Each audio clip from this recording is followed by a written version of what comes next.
Hi, this is Mike Regan with TranzAct's 2-minute warning for the week of April 6th. And in this week's 2-minute warning, we're taking a look at the new normal. What does that mean for your logistics and supply chain areas?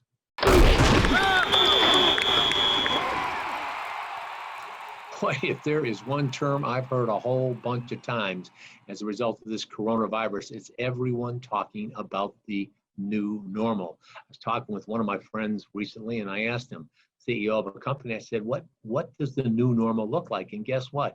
He didn't know, I don't know, and I trust that many of you that are watching this video don't know the answer to that question either. But there are some things that are happening, and we think the changes that have occurred as a result of the coronavirus will in fact be sustained after we come out of the crisis. What kind of things are we talking about? Well, if you've been reading letters from some of the carriers, they've been talking about the new social distancing policies that they put in effect for their drivers.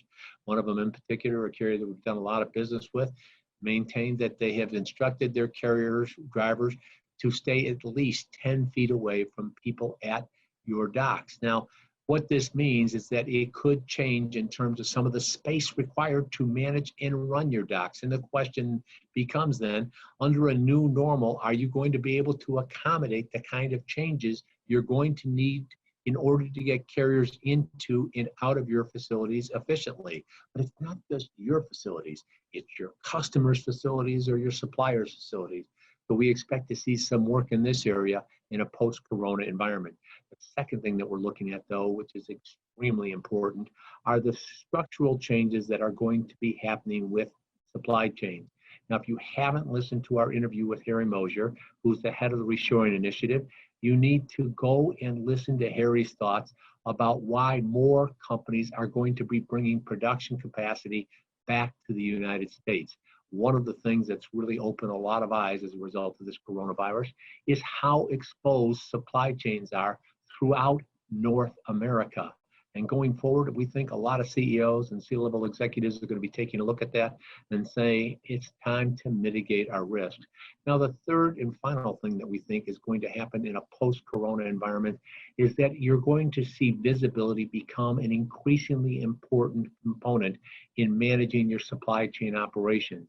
We need to know where that product is at any point in the supply chain. This is something Rob Estes talked about, as well as Darren Hawkins in our interviews with them. And all of these interviews, along with our fabulous interview with David Simchi Levi, are available for you at TranzAct.com. You really need to listen to this because you'll get a better understanding of the kind of changes your company will be making to live in the new normal. Now, we make all of this information available to you because with each and every 2-minute warning, we are here to remind you we are on your team. We're here to help, and we're passionate about seeing you be successful. Thanks for your time.